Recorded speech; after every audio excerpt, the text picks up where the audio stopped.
ఎమ్మెల్యేగా మనకు అండగా ఉండే వ్యక్తి.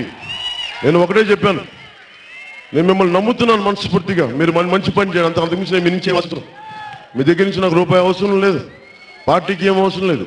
మీరు దయచేసి ప్రజలకు ఉండని చెప్పి మనస్ఫూర్తిగా వారికి అదే కోరుకున్నాను. పరుచూరి భాస్కర్ రావు గారు అనకాపల్లి నియోజకవర్గం నుంచి మంచి మెజారిటీ గెలిపించవలసిందిగా కోరుకుంటూ, అలాగే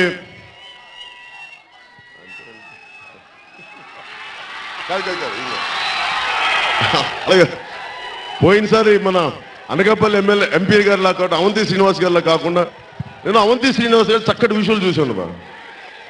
ఆయన పార్లమెంట్లో ఆయన మిగతా ఎంపీ చాలా మంది తెలుగుదేశం ఎంపీలు అసలు బుక్తాయిస్తుందో పడుకున్నారు, ఇలా కాళ్ళు ఇలా చెప్పిన చూశాను. మీరేంటే బాబు పడుకున్నారు. అలాంటి కాకుండా గళమెత్తి మన పేరేంటే ఎంపీ గల్లా జయదేవ్ గారు ఉన్నారు. ఆయన సడన్ గా 4 సంవత్సరాలు మర్చిపోయారు. సడన్ గా ఆయన కోపం వచ్చింది. వాళ్ళు పార్టీ స్టార్ట్ చేసుకున్నారు. మిస్టర్ ప్రైమ్ మినిస్టర్ అని చెప్పి సడన్ గా కూర్చోబెట్టి ఆయన నిమిషం పడి నాకు అనిపించింది, మరి ఇదే ముక్క ముందు మాట్లాడి ఉండాల్సింది. మేము మాట్లాడినప్పుడు ఆ ముక్క మాట్లాడి బాగుండేది. అంటే మనం తిరుపతిలో స్పెషల్ కేటగిరీ స్టేటస్ గురించి మాట్లాడినప్పుడు అదే గల్లా జయదేవ్ గారు నన్ను తిట్టారు. నాకు పాలిటిక్స్ తెలియదు. గల్లా జయదేవ్ గారు లాంటి వ్యక్తులు చెప్తున్నాం, అవంతి శ్రీనివాస్ గారు లాంటి వీళ్ళంతా చక్కగా పడుకుంటారు. అంటే వాళ్ళకి చంద్రబాబు నాయుడు గారు చెప్పాలి, ఇప్పుడు మాట్లాడండి. మనకు అలా కాదు, మన పాలసీ ఒకటే. స్పెషల్ కేటగిరీ స్టేటస్ గురించి పోరాటం చేయగలిగే వాళ్ళు, చక్కగా చదువుకున్న వాళ్ళు, విజ్ఞత గల వాళ్ళు, అలాంటి చింతల పార్థసారథి గారిని అనకాపల్లి పార్లమెంట్ అభ్యర్థిగా నిలబెడుతున్నాం. బలమైన మెజారిటీ గెలిపించండి. ఒకటే చెప్తా ఉన్నాం, జగన్మోహన్ రెడ్డి గారి పల్లకీలు మోసం, చంద్రబాబు గారి పల్లకీలు మోసం, ఎంతకాలం పల్లకీలు మోసం. నేను మిమ్మల్ని పల్లకీలు ఎక్కించడానికి వచ్చాను. సామాన్యుణ్ణి ఎంతసేపు నేను సామాన్యుని పల్లకి ఎక్కించడానికి వచ్చాను.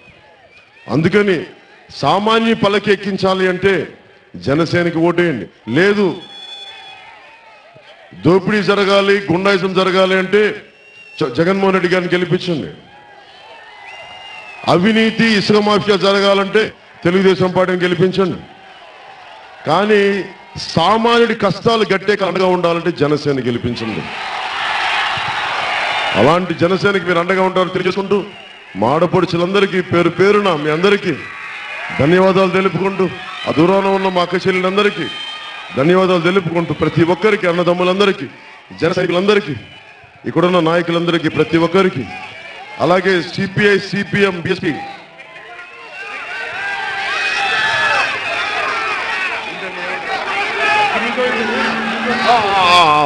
అగ్రిగోల్డ్ క్షమించాలి అంటే అగ్రిగోల్డ్ చెప్పారనేది. అలాగే ఉత్తరాంధ్ర సంబంధించి దాదాపు దేశం మొత్తం మీద మనకి దేశం మొత్తం అగ్రిగోల్డ్ చాలా పెద్ద సమస్య. అగ్రిగోల్డ్